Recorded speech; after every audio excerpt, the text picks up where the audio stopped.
सर्वांना कोजागिरी पौर्णिमेच्या खूप खूप शुभकामना देतो।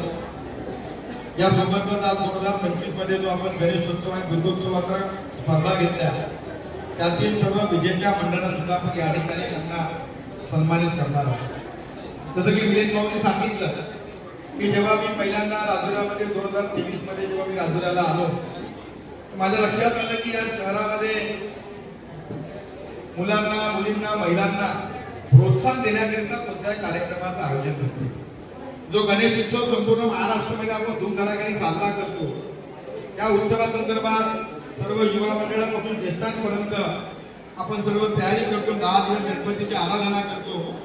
मला असं लक्षात आलं की या ठिकाणी आपण स्पर्धा घेत नाही, घरगुती गणेश स्पर्धा सुद्धा घेत नाही आणि सोबतच महिलांसाठी सुद्धा आपला नवरात्र उत्सव हा अत्यंत उत्सवाचा असतो। 9 दिवस आपल्या सर्व भगिनी त्या देवीच्या पूजा अर्चनामध्ये रममाण होतात आणि मग मी सहज माझ्या आमच्या सहकाऱ्यांसोबत चर्चा केली आणि म्हटलं की आपण या ठिकाणी गणपती उत्सव शारदा उत्सवाच्या स्पर्धा आपण घेतल्या पाहिजे आणि 2023 मध्ये आम्ही घाईघाईमध्ये त्याचं नियोजन केलं।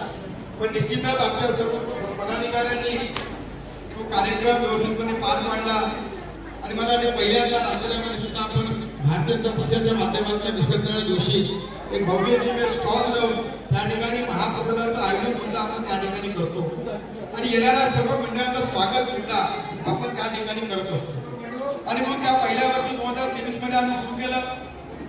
आम्ही स्पर्धा घेतल्या, सोबतच विसर्जन दिवशी मोठा स्टॉल लावून महाप्रसादासोबत सर्व मंडळांचा सत्कार केला आणि 2023 मध्ये जे विविध सामाजिक उपक्रम आम्ही सुरू केले मग तेच उपक्रम 24 मध्ये, तेच उपक्रम 25 मध्ये आणि आता या पुढच्या काळात सुद्धा निरंतरपणे ते उपक्रम आपल्याला पुढे न्यायचे।